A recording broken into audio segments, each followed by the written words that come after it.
जय जिनेंद्र। आज हम थोकड़े की सीरीज़ में दूसरा थोकड़ा करने जा रहे हैं। थोकड़ा बहुत छोटा सा है। हाँ, थोकड़े से रिलेटेड कोई जिज्ञासा है तो आप कमेंट बॉक्स में लिख सकते हैं, या फिर अगर आपको यही थोकड़े लाइव क्लास ज्वाइन करना है तो मेरे व्हाट्सएप ग्रुप से आप जुड़ सकते हैं, जिसमें थोकड़े की ऑनलाइन क्लास कब होंगी, कैसे होगी, किस दिन होगी, ये सारी जानकारी उसी में आती है। ठीक है।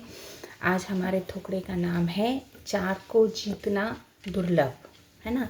4 बातें ऐसी होती हैं जिसे जीतना, जिसको वश में करना बहुत कठिन होता है, जिसमें इसका प्रमाण है, मतलब कौन से आगम से इसे लिया गया है, तो इसे ठाणांग सूत्र के चौथे ठाने से ही लिया गया है ना।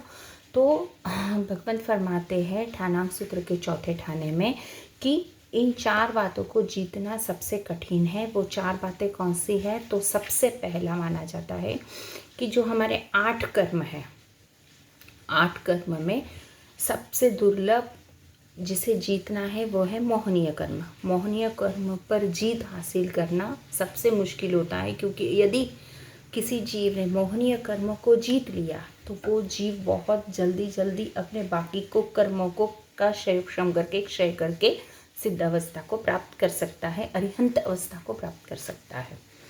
दूसरा, 5 इंद्रिया है ना। तो 5 इंद्रियों में सबसे कठिन होता है रसन इंद्रियों को वश में करना या उस पर जीत हासिल करना, ये दुर्लभ माना जाता है।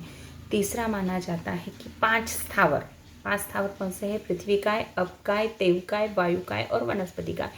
इन्हें 5 स्थावर के नाम से संबोधित किया जाता है। तो इन 5 स्थावर में सबसे कठिन होता है वायुकाय की रक्षा करना, है ना। ये बहुत दुर्लभ होता है, क्योंकि हमेशा हमारे हाथ चलेंगे, पाँव चलते हैं, हम कपड़े हिलाते हैं, तो उस कारण से वायुकाय की रक्षा करना बहुत दुर्लभ माना जाता है। और 4th लास्ट है 3 योग। योग माने हमारी प्रवृत्ति, है ना। चाहे फिर मन की प्रवृत्ति है, वचन की प्रवृत्ति है या काया की प्रवृत्ति है। मन, वचन और काया की प्रवृत्ति को योग कहा जाता है। तो इन योग में मनोयोग को वश में करना दुर्लभ माना जाता है ना। इसी प्रकार सेवम भन्ते इन 4 बातों को जीतना बड़ा कठिन है। रिपीट अगेन, 8 कर्मों में मोहनीय कर्म को जीतना दुर्लभ है। 5 इंद्रियों में रस इंद्रियों को जीतना दुर्लभ है। 5 स्थावर में वायुकाय की रक्षा कठिन है। और 3 योग में मनोयोग को वश में करना दुर्लभ होता है। सेवम भन्ते जय जिनेंद्र।